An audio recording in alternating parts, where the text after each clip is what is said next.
Hola, mi nombre es Nelson Recio. Me he recibido recientemente de licenciado en ciberseguridad y hacking en la Universidad Atlántica Internacional.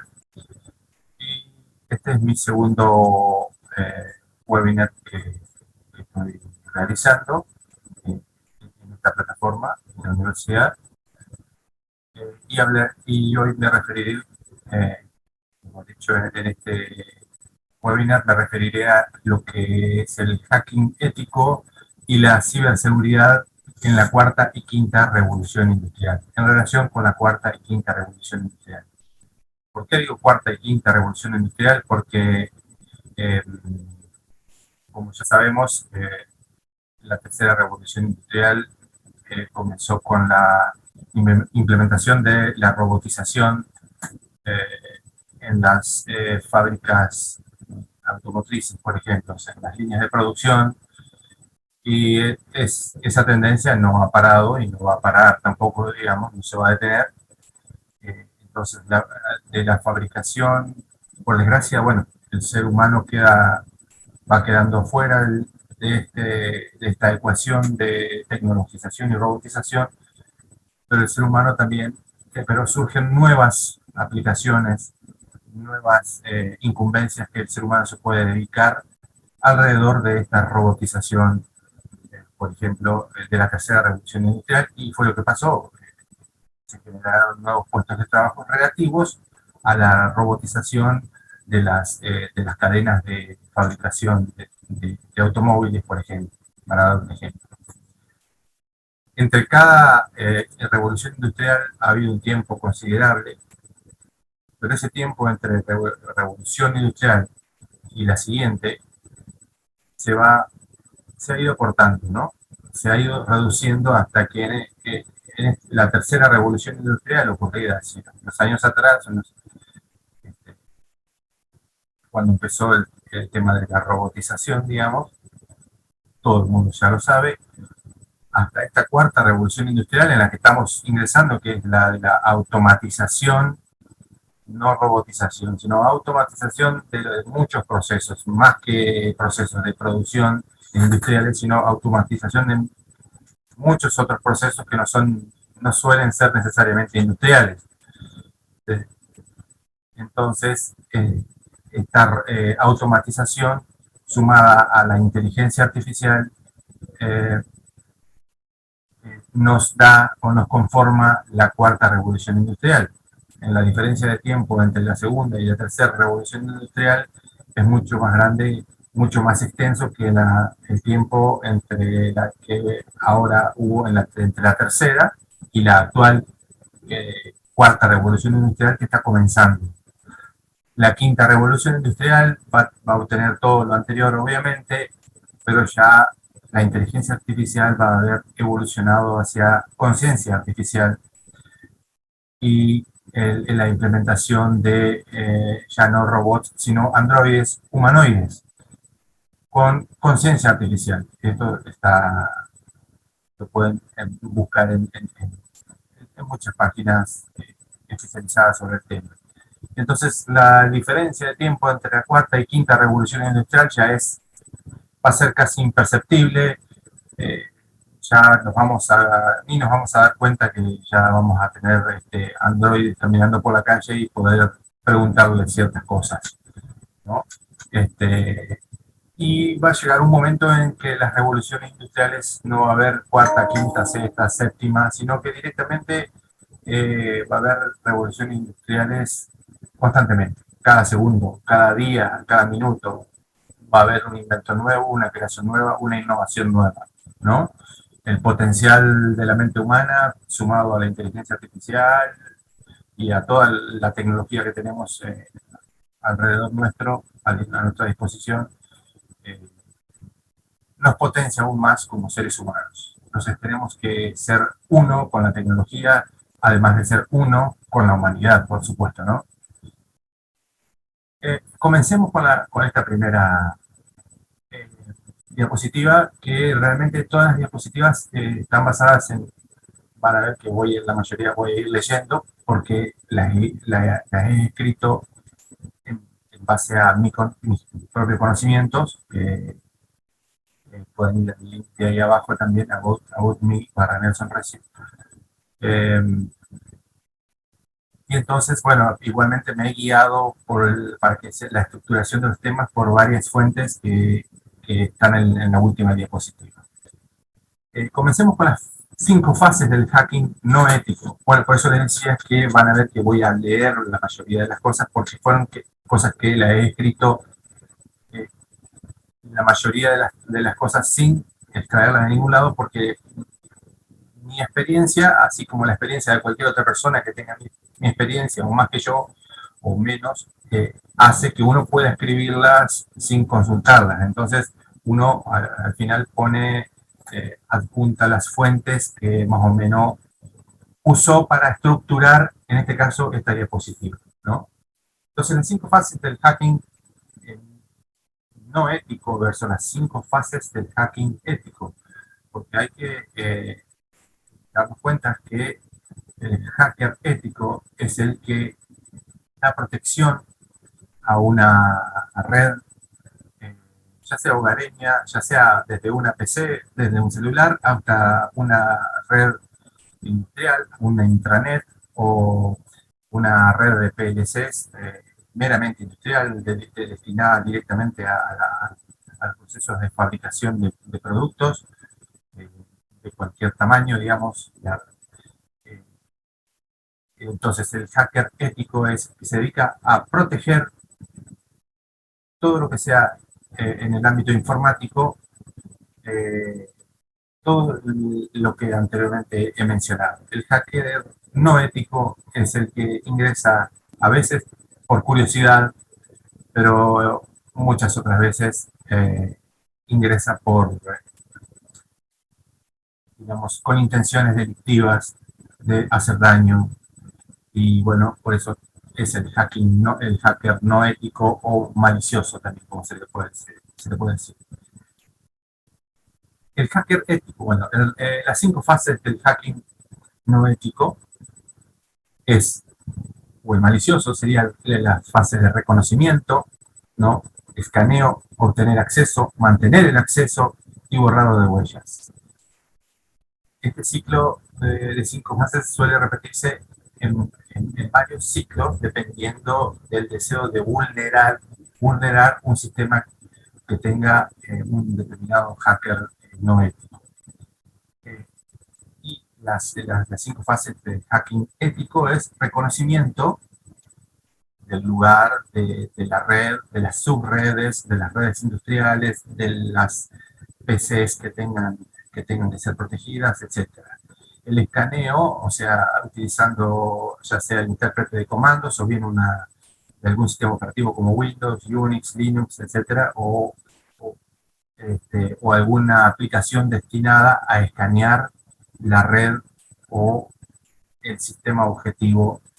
En este caso, como estamos hablando de hacking ético, el sistema objetivo, escaneo del sistema objetivo para buscar sus vulnerabilidades. Si hay vulnerabilidades, intentar obtener el acceso y como diferencia de las 5 fases de hacking no ético, que a partir de acá era mantener el acceso y borrado de huellas, en este caso el hacker ético lo que hace es desarrollar un informe y presentar dicho informe de las vulnerabilidades que tenga el sistema objetivo que se está analizando, ¿no? O sea, una red industrial, una red hogareña o una red de una empresa con una sucursal o con X sucursales, no importa.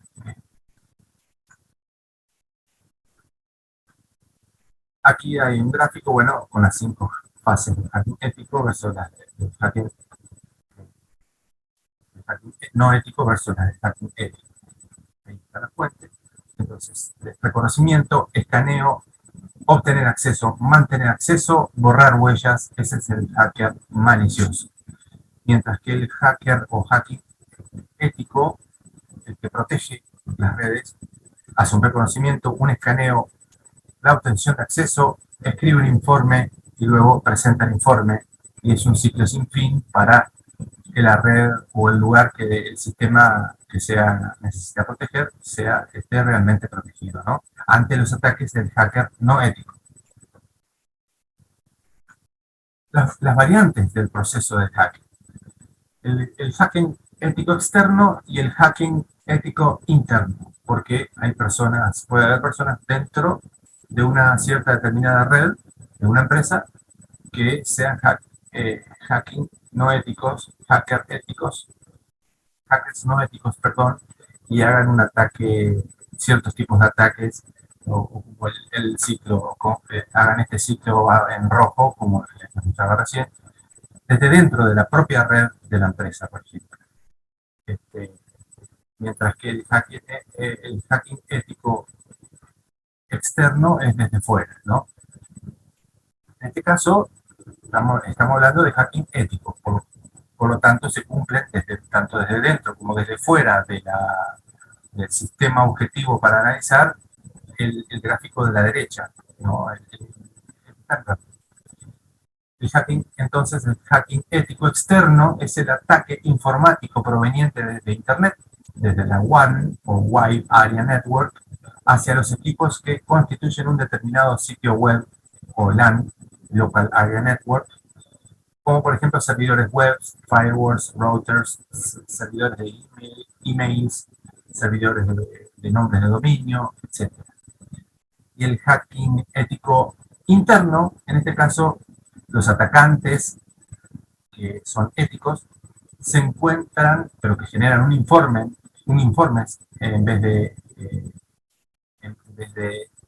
digamos, mantener acceso y borrar, dañar y borrar huellas. Eh, los atacantes se encuentran dentro de la red de una determinada empresa y conforman la mayor parte de los ataques detectados. La mayor parte de los ataques detectados provienen desde dentro de una determinada empresa. La metodología siempre es la misma y hacia los mismos equipos activos, servicios y hasta las computadoras de escritorios de dicha organización. Cuando hablo de equipos activos, me refiero a routers, firewalls, switches, etc. Todos los equipos que componen una red y que no son necesariamente las PCs de escritorio. ¿Cuáles son las modalidades del hacking ético?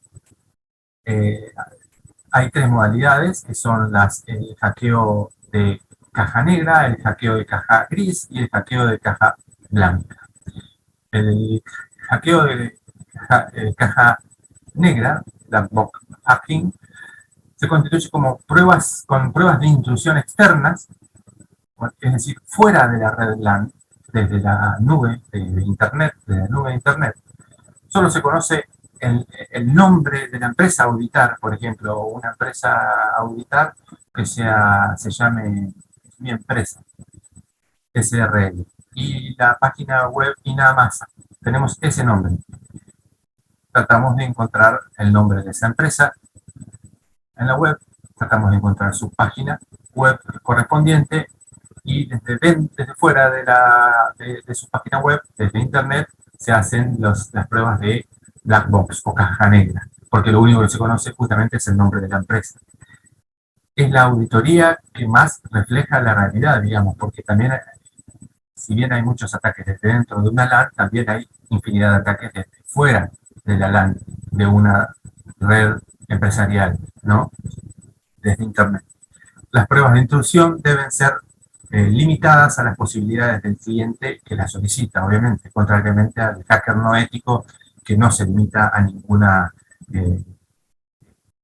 prueba de intrusión, no escatima detalles en conseguir nuevas herramientas o artilugios para intentar vulnerar una determinada red y acceder a ella de manera maliciosa. La caja o el hackeo de caja gris o gray box hacking son las pruebas de intrusión internas que son el hacker ético las hace dentro de la LAN de la empresa, o por ejemplo mi empresa, pero dentro de la red de miempresa.com, ¿no? se hace de forma externa con cierta información pública provista por el cliente, también respecto de equipos de la LAN. Es dual, digamos, son pruebas de intrusión internas y pruebas de intrusión externa, con cierta información pública provista por el cliente respecto de los equipos de la LAN, entonces de la red LAN Local Area Network. Entonces el cliente al hacker ético le da el nombre de la empresa, el nombre del dominio de la empresa, por ejemplo, miempresa.com, le da algún número de IP del firewall y de algún router, por ejemplo, o la información que el contratante del servicio de hacker de hacking ético quiera proveer. Y dentro siempre del hacking de caja gris, se hace de forma interna cuando se simula ser un empleado dentro de la empresa que contiene la LAN, que sabe ciertos datos de la configuración de la LAN o de la red, ¿no?, interna, más no así las credenciales de acceso como usuario y contraseña. Después tenemos en las modalidades del hacking ético el hackeo de caja blanca o white box hacking, que solo se hacen pruebas de intrusión internas en la que se simula ser un usuario de una red interna de una organización, pero en este caso se posee una vasta y detallada información tanto de la configuración de la red interna de la red LAN como de los sistemas que se ejecutan sobre la misma. En este caso, si un hacker no ético interno logra obtener toda esta información y tiene intenciones maliciosas, podrá podrá llegar a hacer un nivel alto de daño antes de ser detectado.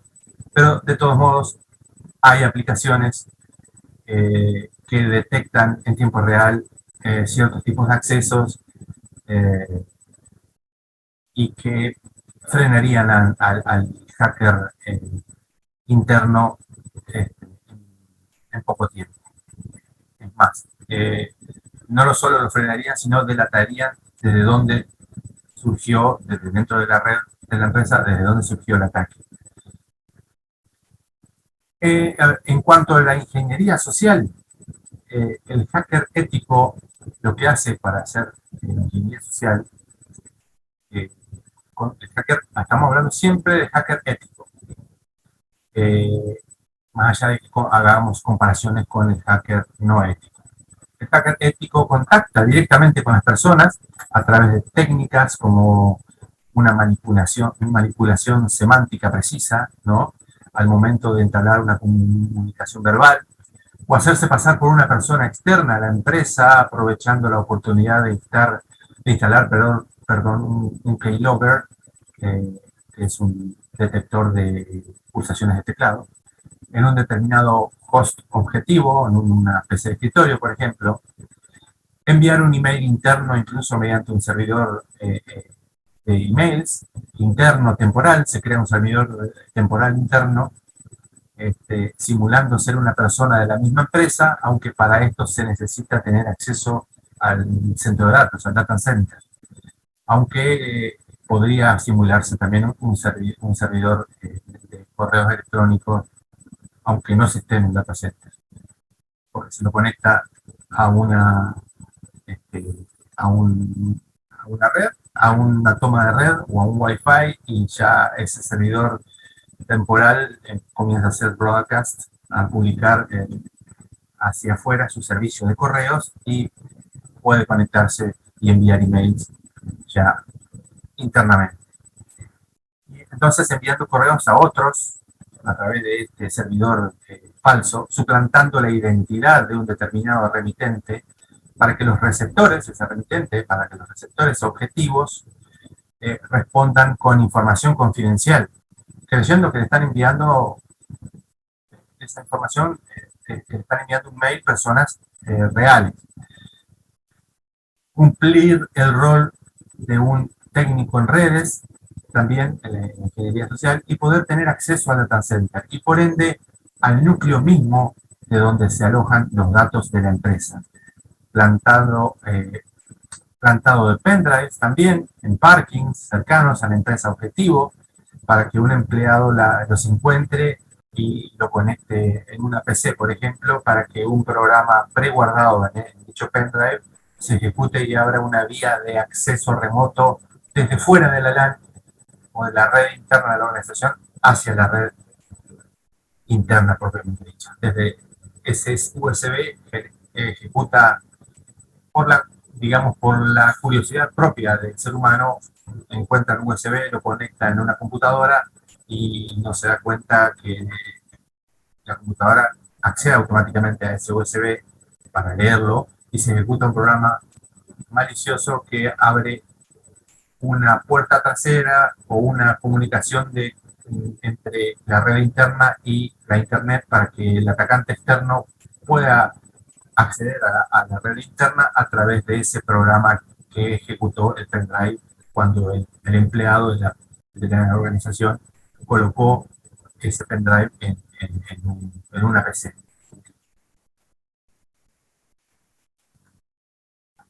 En cuanto a la guerra inalámbrica, por ejemplo, lo que hace el hacker ético es posicionarse al alcance de las redes Wi-Fi objetivo, utilizando una notebook, por ejemplo, y mediante un programa de hackeo de redes Wi-Fi, intentar vulnerarla y poder ingresar a la red LAN de la empresa, a la red interna organizacional que se necesita auditar su seguridad y descubrir sus vulnerabilidades. En cuanto al control de seguridad por medio de personas y por medio de sistemas de seguridad. En este paso, el hacker ético intenta ingresar a la propia organización físicamente e intenta vulnerar la mayor cantidad de sistemas de acceso a los diferentes recintos de la empresa, e incluso al más preciado de todos, al data center. Este tipo de control físico puede ser con el conocimiento de todos dentro de la organización, o solamente con el conocimiento de un puñado mínimo de personas, y en este último caso se debe ser un auténtico espía destinado a engañar a empleados, guardias y todo personal jerárquico que desconoce lo que se está llevando a cabo, que es una prueba de control de vulnerabilidades éticas, ¿no? Si se logra llegar muy dentro de la organización, el hacker ético, como en todos los casos, brinda un informe completo en donde halló las vulnerabilidades, siendo las personas una parte muy fácil de vulnerar, mientras que no tanto la seguridad basada en tecnología, como cámaras con detectores de registros faciales, formas de caminar, estructura corporal, etc. Cámaras biométricas que no solo necesitan observar y detectar, hacer un reconocimiento facial de la persona, porque la cara puede estar totalmente descubierta, pero la estructura corporal más la forma de caminar de la persona también es una huella digital.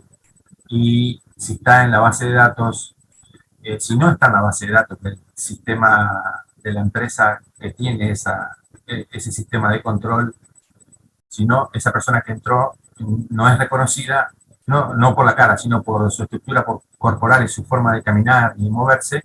Si no está en su base de datos, envía una alerta para que esa persona sea detenida o para ver por qué está en ese lugar donde no debería estar. La seguridad de instalaciones basada solamente en personas es más propensa a ser vulnerada que la seguridad mixta. Es decir, lo que se apoya en las personas y en sistemas de aprendizaje profundo o deep learning, dedicados en este caso al reconocimiento biométrico y a generar la alerta de toda persona no reconocida en directa relación al lugar en donde se encuentra. Y un ejemplo simple sería un encargado de laboratorio de química que esté físicamente dentro del data center de la empresa. Esta combinación no es permitida y el sistema de reconocimiento genera la alerta correspondiente para que esa persona, al menos es parte de la empresa, pero de que no tiene que estar en el data center, sea alertada y, bueno, actuar en consecuencia.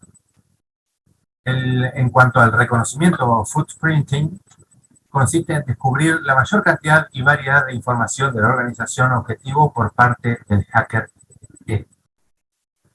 Es una fase muy importante porque es como caminar por toda la organización, por todos los datos, sean papeles, sean computadoras, sean equipos activos, redes, data centers. Este trabajo lo llevó una persona, un hacker ético, por eso va a tener acceso a todas partes de la información, a todas las partes de la empresa que le permitan entrar, obviamente, ¿no? Es una fase muy importante porque la información recabada aquí, en este paso, será extremadamente relevante para que el hacker ético pueda obtener algún tipo de éxito en demostrar las vulnerabilidades de una determinada organización, que al fin y al cabo el propio cliente del hacker, que es el propio cliente del hacker ético. En cuanto al reconocimiento pasivo, el hacker ético, que también va a ser el malicioso, no tienen relación directa con el objetivo o víctima. Y por lo tanto, la información obtenida será la que está disponible para todos de forma impresa y o digitalizada.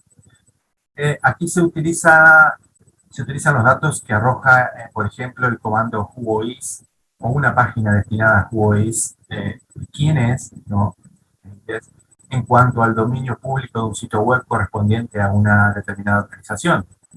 Se consultan fuentes como la propia Internet, periódicos, revistas y otros objetos que poseen información. Los que por descuido o por mala organización quedan expuestos temporalmente fuera de la empresa y dichos objetos informativos quedan al alcance del hacker, tanto del ético, que es el que protege, como el no ético, que es el que comúnmente o mayoritariamente daña. En cuanto al reconocimiento activo, en este tipo de espionaje cibernético se establece una estrecha relación con la víctima del hacker malicioso o con el objetivo del hacker ético, mediante artilugios a nivel de capa de red y a nivel de contacto persona a persona. Existen herramientas de reconocimiento. Las herramientas iniciales más utilizadas son los intérpretes de comandos de los diversos sistemas operativos, como por ejemplo el CMD de Linux, o el CMD de Windows, el Command, o el de Linux, o el de Unix, etc. O a través también del propio navegador web, haciendo búsquedas de todo tipo.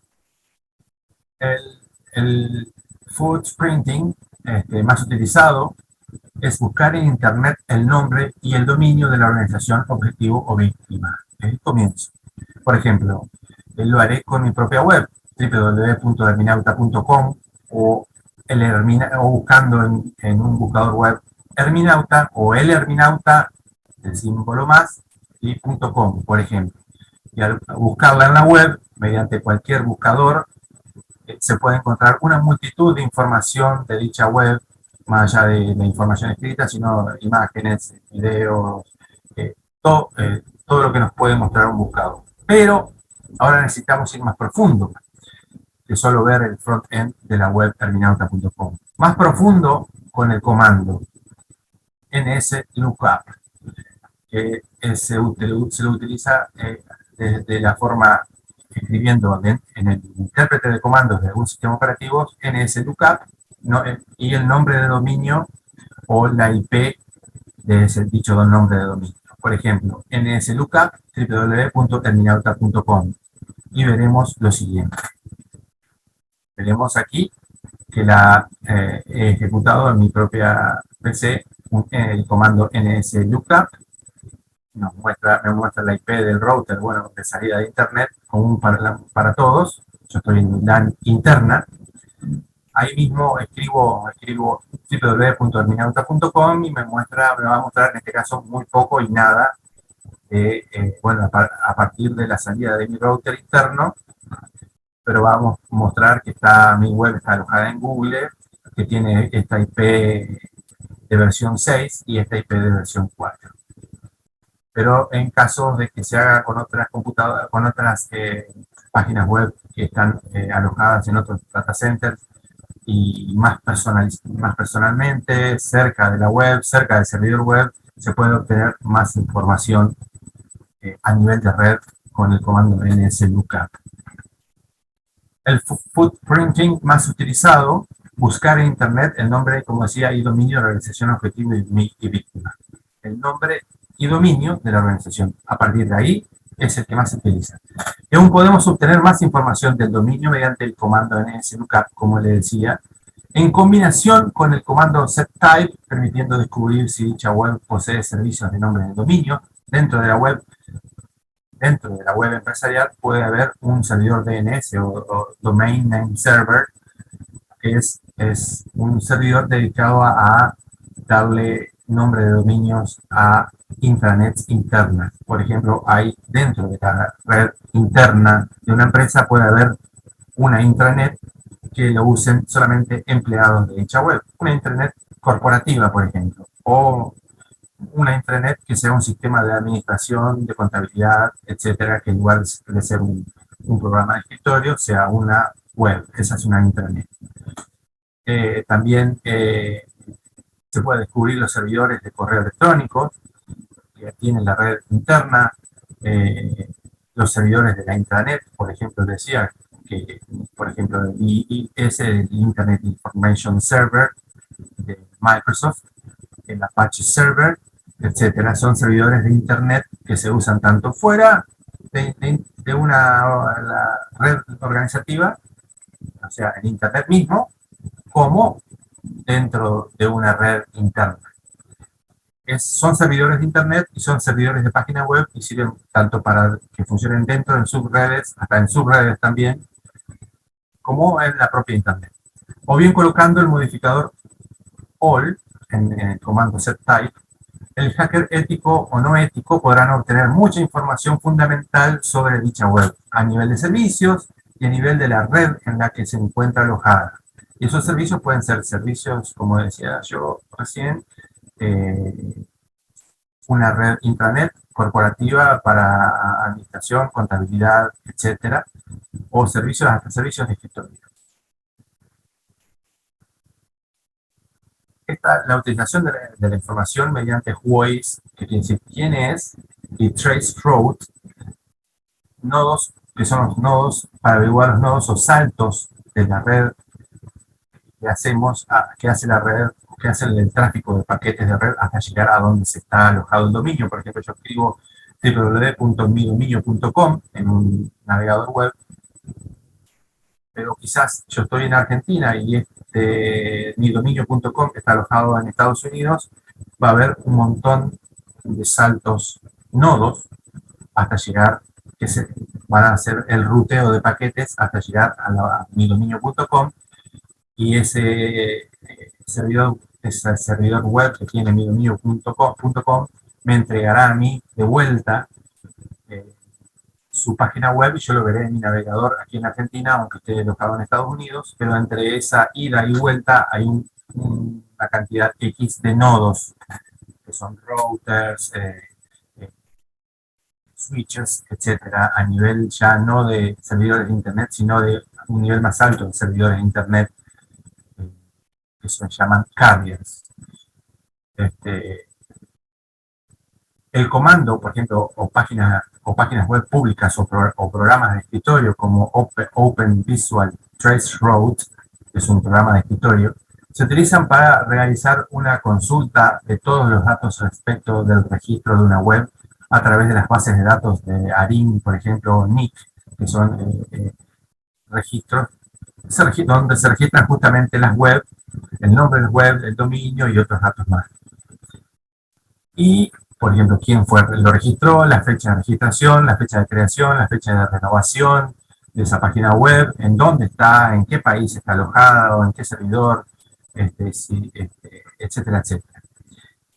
Entonces, a través del cual el comando whois, ya sea a nivel de intérprete de comandos o hagamos el whois a nivel de una página web o aplicación de escritorio, dedicado a dar la misma información completa respecto del registro de un sitio web, así como también poder obtener la ruta de acceso, que es determinar los nodos, como decía hoy, que se utiliza hasta llegar al dominio y que utiliza el dominio para entregarme la web y yo verla en el navegador.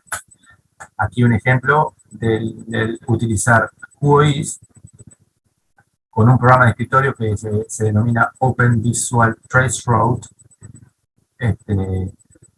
y he hecho un dominio de, un envío de QoS. ¿Quién es Terminauta.com? ¿Quién es Terminauta.com? ¿No? Aquí automáticamente me dice que está, como lo veíamos hoy más atrás, a ver, aquí, que está en Google, aquí en esta abajo. Aquí en esta línea de abajo, ghs.google.com, es lo mismo que esta parte visual que muestra acá. Mi página terminauta.com está alojada en Google. Y tienen todos estos datos, estos son los datos de QoS. Si yo tuviera mi página en otro lugar, en un data center que no sea Google, más común, digamos, donde se usan otras páginas web que no sean los blogs de Google, podría figurar mi nombre acá, etcétera, y más datos, ¿no? En este caso, utilizando información mediante Traceroute, la Traceroute es la trazabilidad, como decía hoy, de los nodos o saltos de ruteo hasta llegar a un dominio que veremos luego de vuelta en el navegador. Al colocar eminauta.com en el navegador va hacia Mountain View, California, donde está Google, y me devuelve en mi navegador, esté donde esté el front-end o lo que vemos visualmente de la página web, en este caso mi página web. Lo que es el Traceroute es diferente al QoS, ¿no? El Traceroute es otro comando que se puede hacer para obtener más información de una cierta página web. Acá he minimizado un poco que yo comencé a hacer a partir de aquí abajo, a la izquierda abajo, terminauta.com, a través del mismo programa Open Visual Traceroute. No es Federal, es Concordia, y como muestra acá a la derecha. Y va mostrando los nodos. Acá hay un nodo, y acá hay otro nodo, y acá hay otro nodo, hasta llegar a Estados Unidos, a, a Mountain View, donde está Google. Esta parte visual es la misma que la parte derecha, son los saltos que ha dado, o la tasa de la ruta que ha hecho mi petición. Cuando puse elinauta.com en un navegador, hace todo esto y después vuelve por el mismo lugar o puede volver por otro lugar, depende de la eficiencia del tráfico de red, ¿no? Eso, los switches internacionales y los routers internacionales son inteligentes, entonces generan la ruta más corta posible. Y aquí, bueno, el tiempo que se ha demorado en llegar a terminauta.com en Google y vuelta. Cuando la organización ha tercerizado su servicio web, en este caso en hosting externos a la propia organización, es decir, hay empresas, por ejemplo, una empresa que se dedica a vender ropa y que sea una cadena de ventas, pero no quiera tener un data center en su casa matriz, un casa central, entonces lo que hace es tercerizar y alojar su página web en una empresa especializada en alojamiento web, ¿no? En este punto es un poco más engorroso realizar el hacking ético, puesto que todo lo anterior descrito en este webinar se aplica a un data center con sitios web dentro de la propia organización, por ejemplo, dentro de la empresa que dije recién, que vende ropas y que es una cadena de varias sucursales. No es lo mismo que esta organización tenga su propia data center dentro que intentar hacer un hacking ético en una empresa dedicada al hosting de páginas web que se corresponden con una empresa que no tiene su propia página web dentro de sus sucursales. Cuando se terceriza el alojamiento web, se debe aplicar lo mismo que se ha detallado antes, pero a nivel de la empresa de hosting que contiene el sitio web, aprobar su vulnerabilidad correspondiente a una determinada empresa que no posee infraestructura de centro de datos, como decía, y debido a ello se terceriza.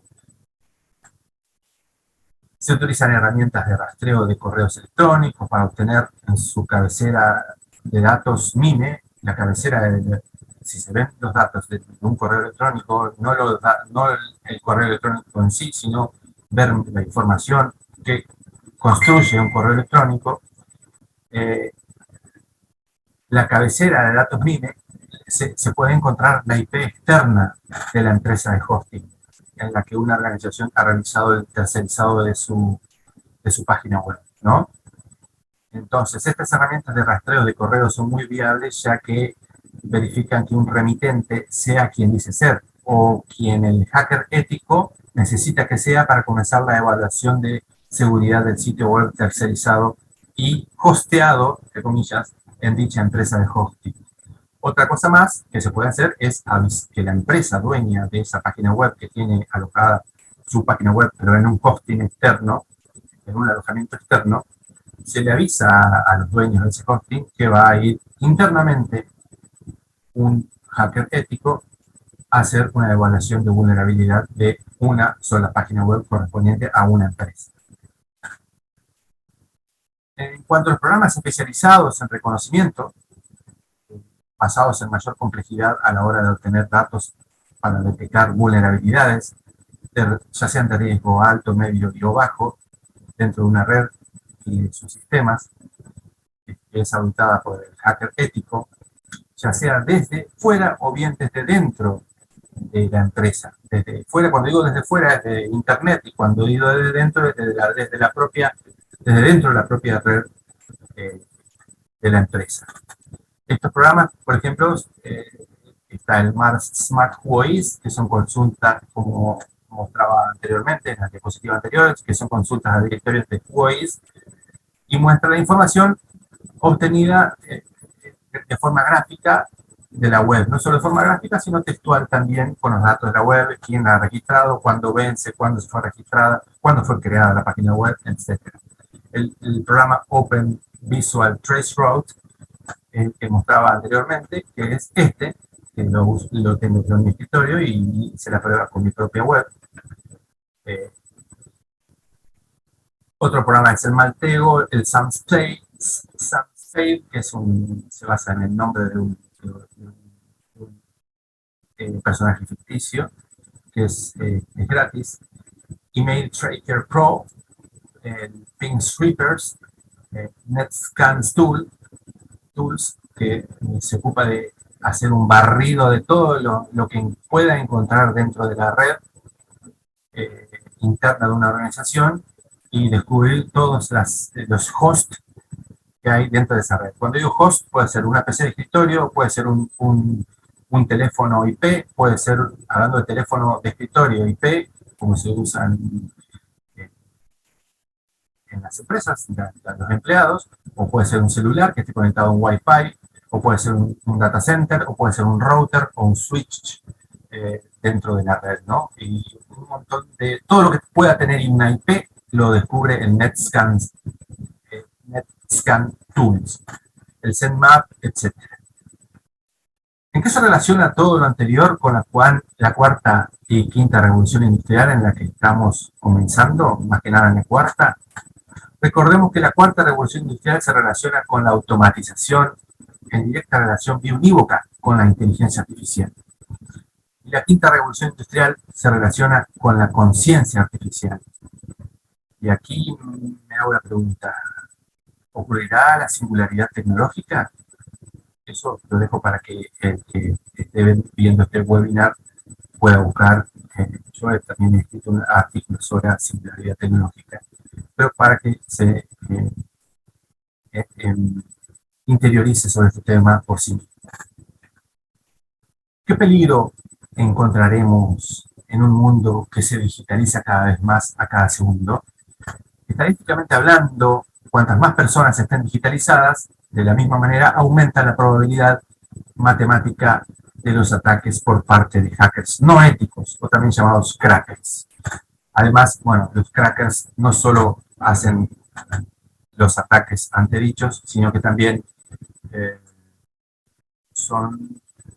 muchos de ellos corrompen programas que tienen una clave, que son programas que tienen un costo, y se los compra, se da una clave y bueno, esa clave se la ingresa y el programa se ha activado.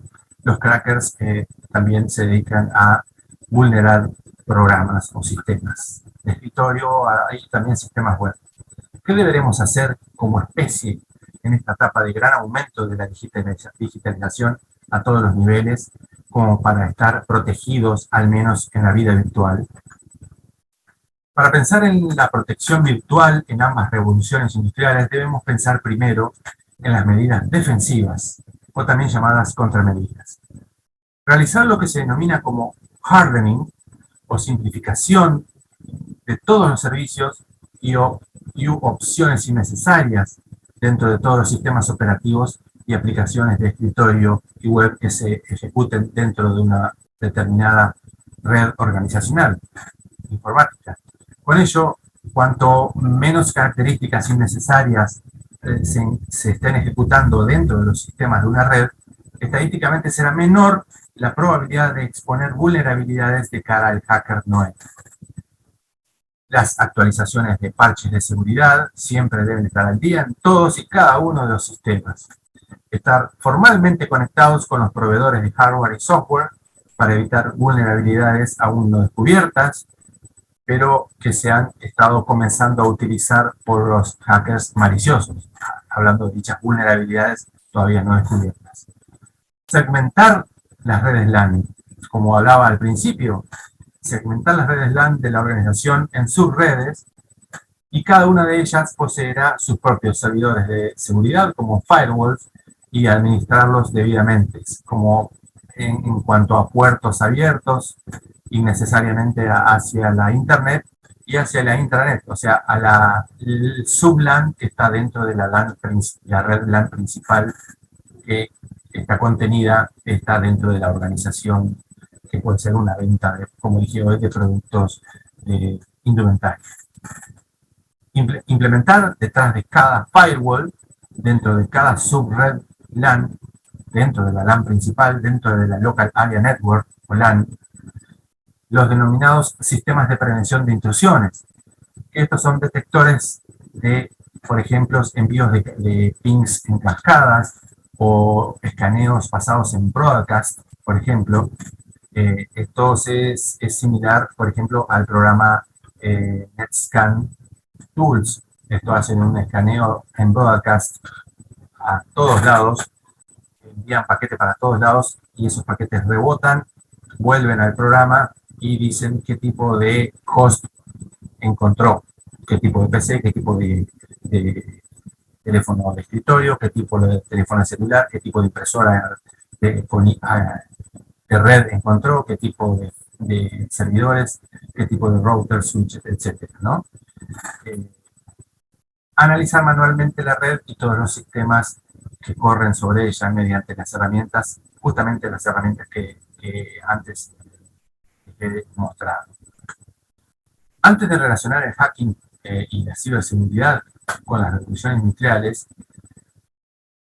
que van a ser mayormente preguntas más que respuestas, refirámonos primero a los mecanismos de hackeo o hacking o explotación de vulnerabilidades, o también llamadas exploitation, que son explotación manual y explotación automática. La manual es el uso del intérprete de comandos, es la más difícil y es la que hay que tener mucho más conocimientos en cuanto a los comandos, no solo los comandos propios de una habilitados que tengan permisos de usuario común, sino el comando habilitado para que tenga servicios, para que pueda tener servicios de administración, o intérprete de comandos que ya están dentro de servidores, dentro de un data center, que esos intérpretes de comandos son los mismos intérpretes de comandos, el command, la pantalla negra, el C2 punto barra, que muchos han visto dentro de Windows, por ejemplo. Pero en este caso, el intérprete de comandos con comandos de red habilitados, se puede hacer una explotación manual, pero se tiene que tener conocimiento de los comandos de red, ¿no? Tanto el hacker ético como el hacking no ético. La explotación automática es el uso de software destinado a dicha explotación de vulnerabilidades. Es, es un software que automatiza la utilización de la explotación manual antes dicha. La hace visual, entonces la persona hace clic con el mouse, o si no es visual, si es para DOS,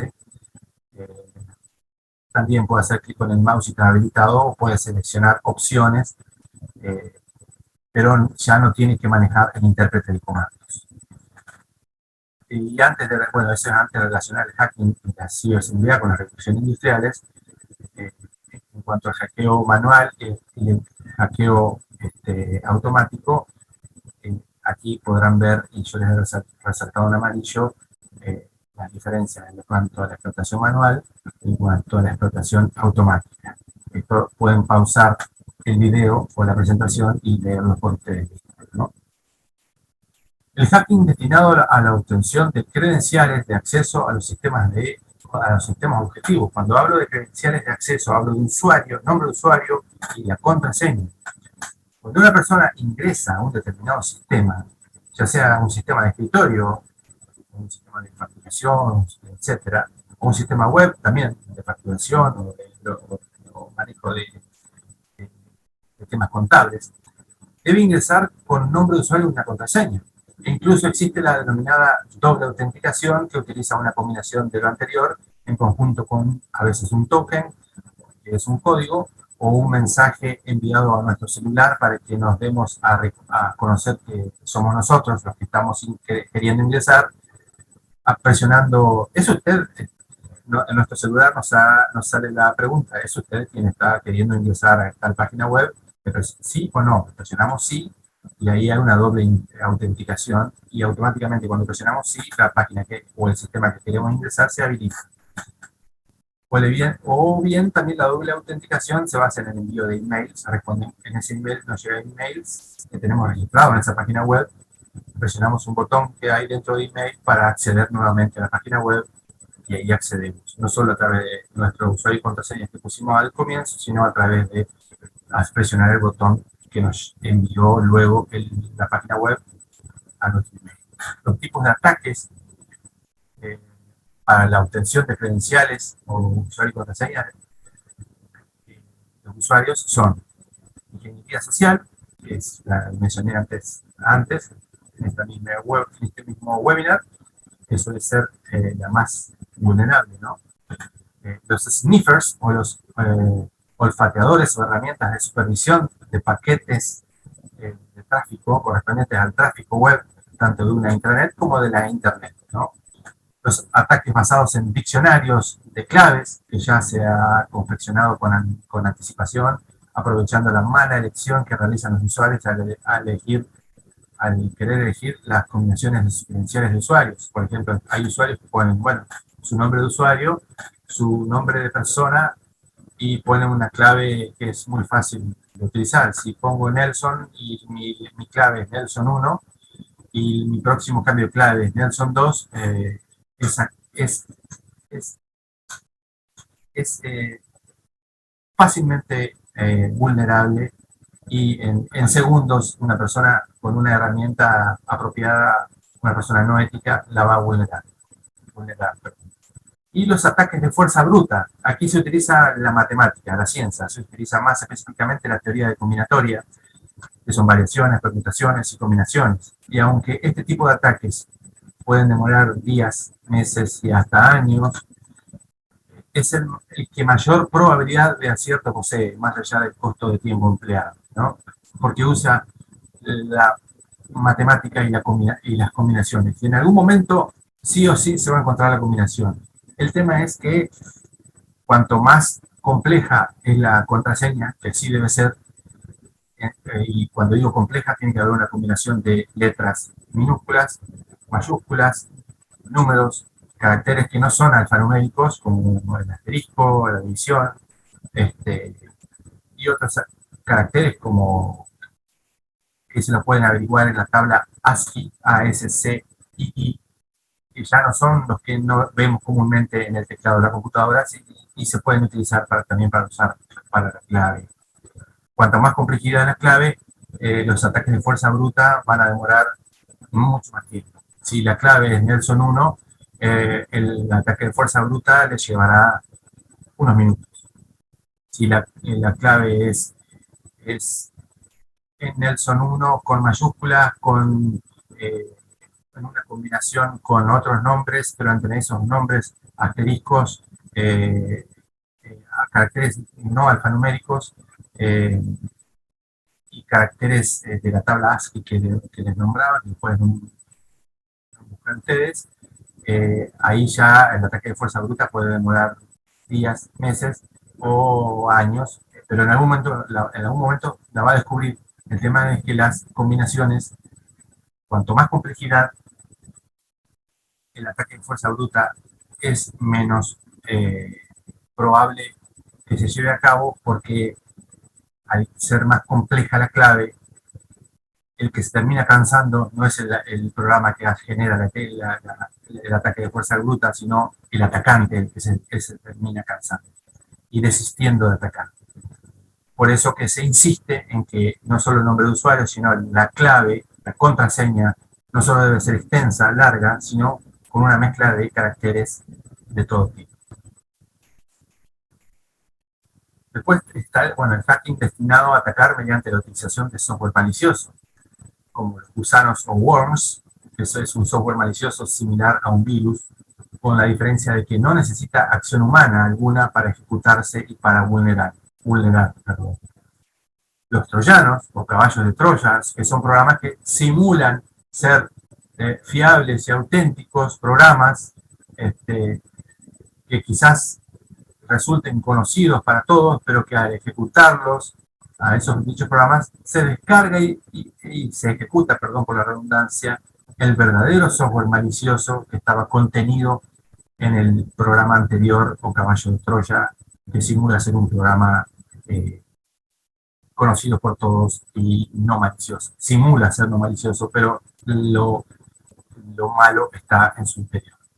Los ransomwares o malwares de rescate, que son programas maliciosos que encriptan un determinado conjunto de datos al que tienen acceso, puede ser dentro de una PC, dentro de un servidor, dentro de una organización. Los encriptan de tal manera que la desencriptación solo se puede hacer pidiendo un rescate. Es decir, los que implantaron este tipo de ransomware en un determinado sistema informático piden un rescate a cambio de dinero comúnmente. Entonces se entrega el dinero al que lo pide, al que pide el rescate. Hay veces que no se pide rescate nunca y quedan encriptados los datos por siempre, y por eso se debe tener backups en otros lugares físicos eh, de esos mismos datos, backups diarios. Si se paga el rescate, bueno, el que implantó el ransomware da la contraseña, provee la contraseña para desencriptar esos datos que han sido encriptados y incautados. Los datos siguen estando en el mismo lugar, nada más que nadie tiene acceso más que el atacante, el hacker no ético o malicioso. Después, el otro tipo de programas es el virus, el más conocido. Infecta todo sistema que esté a su alcance y se autorreplica, tal como un virus biológico. Los keyloggers, que ya hablé al comienzo, o en otro webinar también, son los programas detectores de pulsaciones de teclado. Entonces, detectan el tipeo de usuario y contraseña, por ejemplo, o cualquier otro tipeo de información, y lo manda a un receptor interno de la organización o externo, si el acceso ha sido vulnerado entre la red interna y la red externa o la web.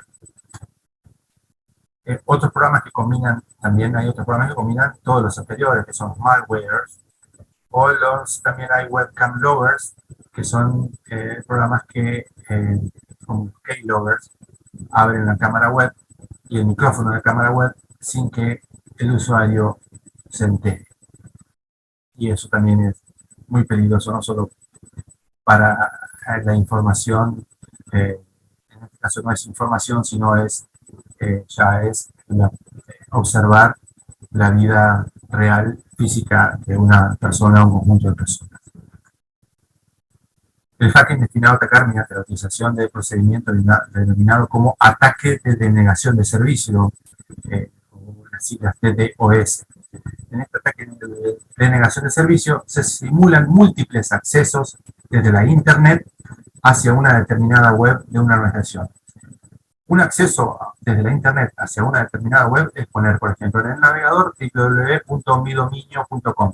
Se ingresa a la web y la web donde esté, en el país que esté o el lugar que esté, nos devuelve su parte visual y la vemos en el navegador, ¿cierto? Ese es el acceso a la web. En este caso, en un ataque de denegación de servicio, se simulan múltiples accesos, como los que mencioné anteriormente, desde Internet, puede ser desde dentro de la red también, un atacante interno, y es hacia una determinada web de una organización, hasta el punto tal en el que la propia red organizacional deniega el servicio de su propia página web. Dice, no entrego más la página web www.midominio.com, ¿no? No entrego más mi página web porque ya no he colapsado mi capacidad de entregar mi servicio. Además, el ancho de banda ha colapsado. Entonces,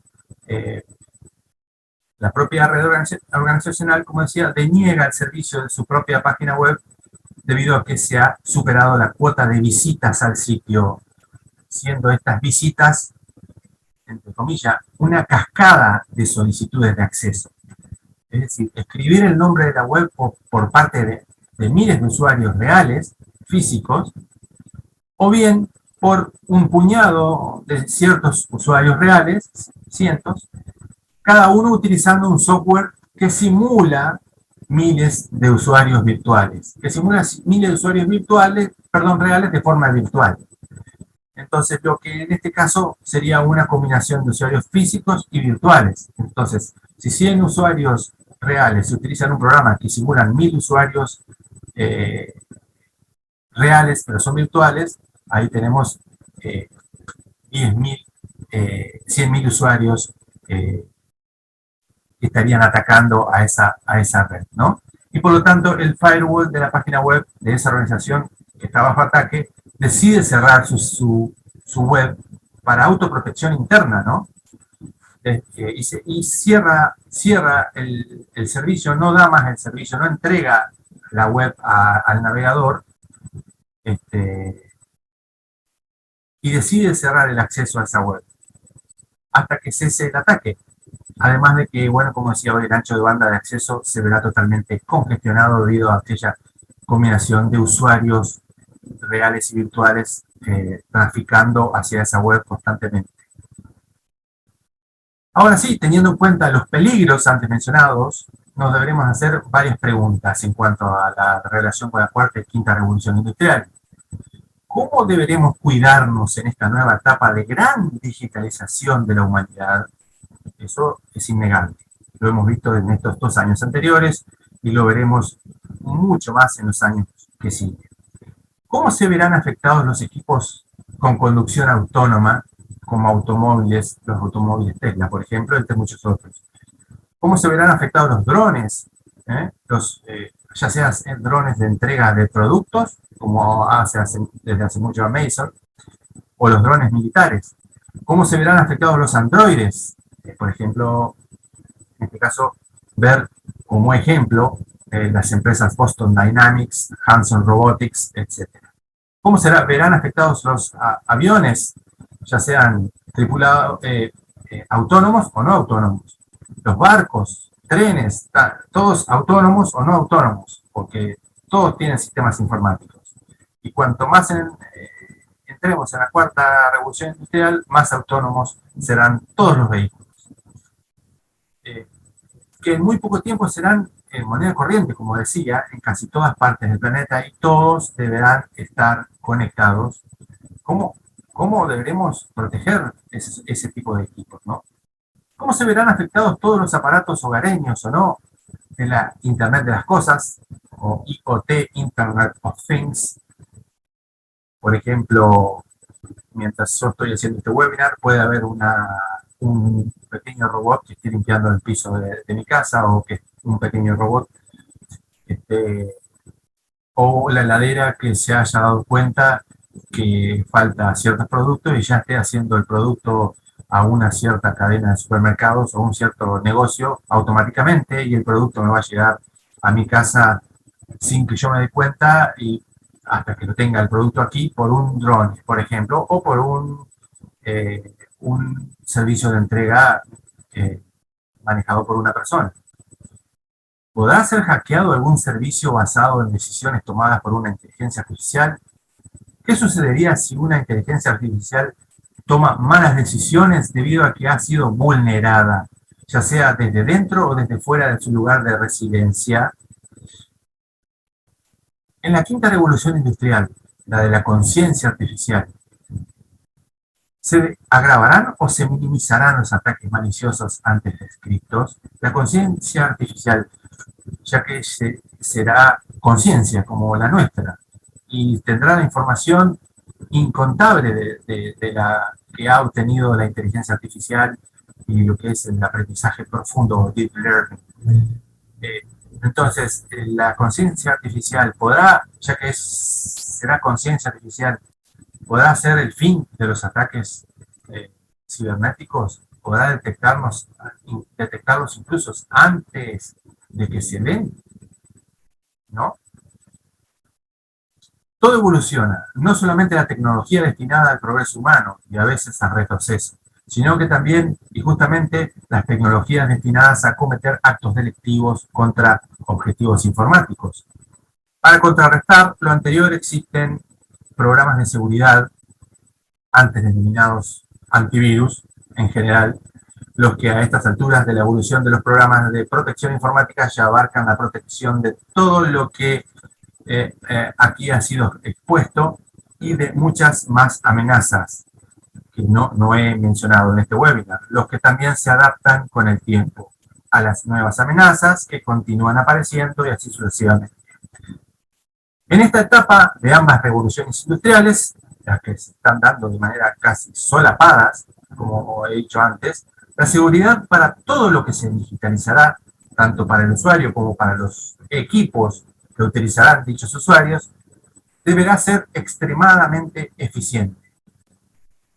Entonces, no queremos que un dron militar cambie su objetivo, ni que un android deje de cumplir las 3 leyes de la robótica porque su inteligencia artificial ha sido vulnerada, o que un automóvil de conducción autónoma deje de reconocer el contexto por el que viaja, con lo que ello significa, o un juez con inteligencia artificial.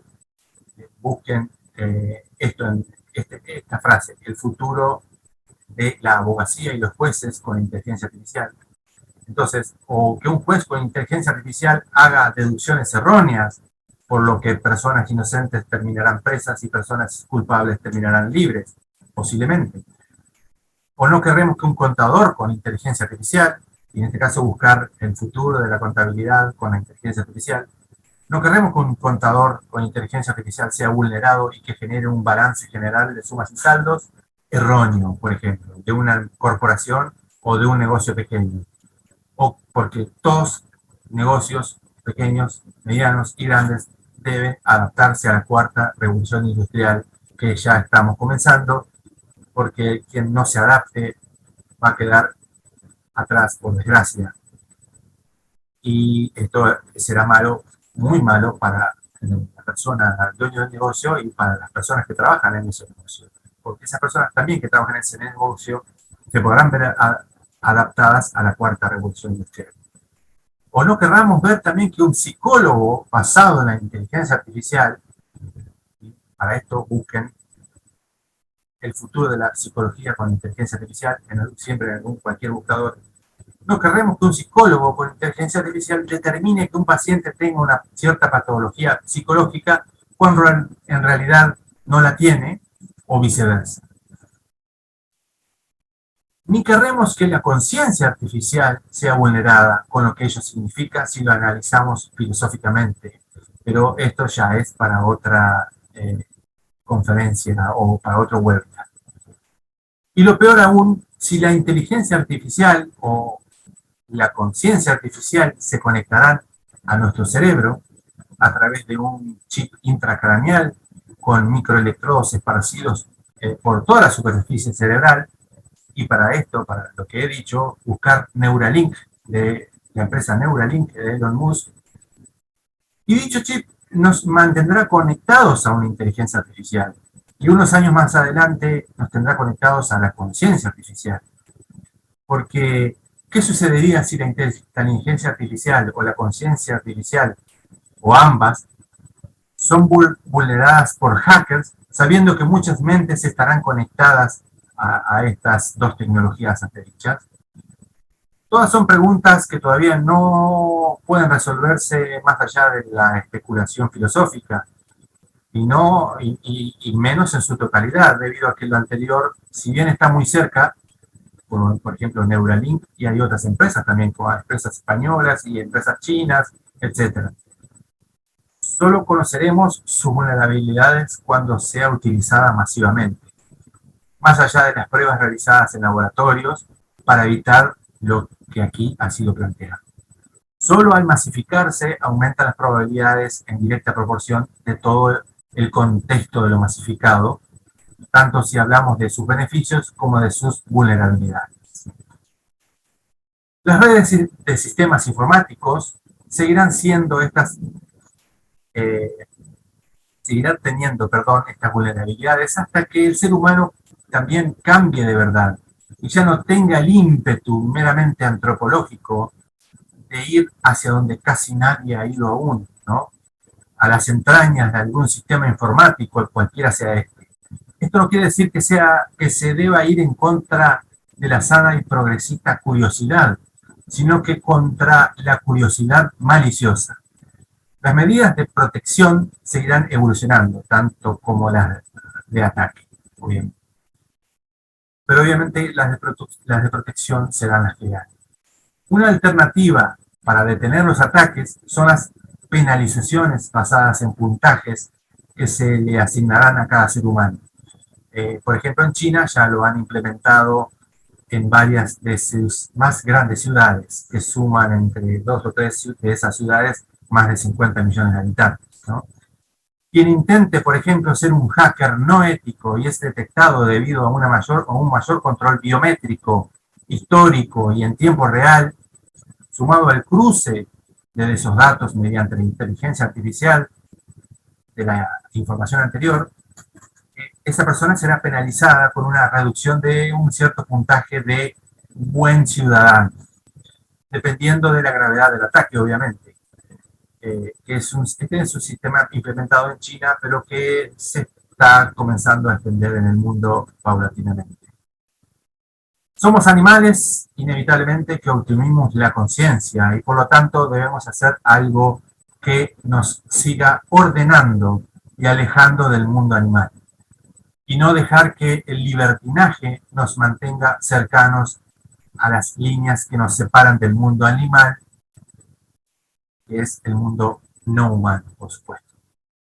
Lo que sí queda claro es que cuanto más esté conectado el ser humano con la tecnología, aumenta la probabilidad matemática de que si esa tecnología es vulnerada, el ser humano corregiría un riesgo de estilo de efecto dominó y con la gravedad inherente al tipo de vulneración o vulnerabilidad realizada a la tecnología conectada al ser humano.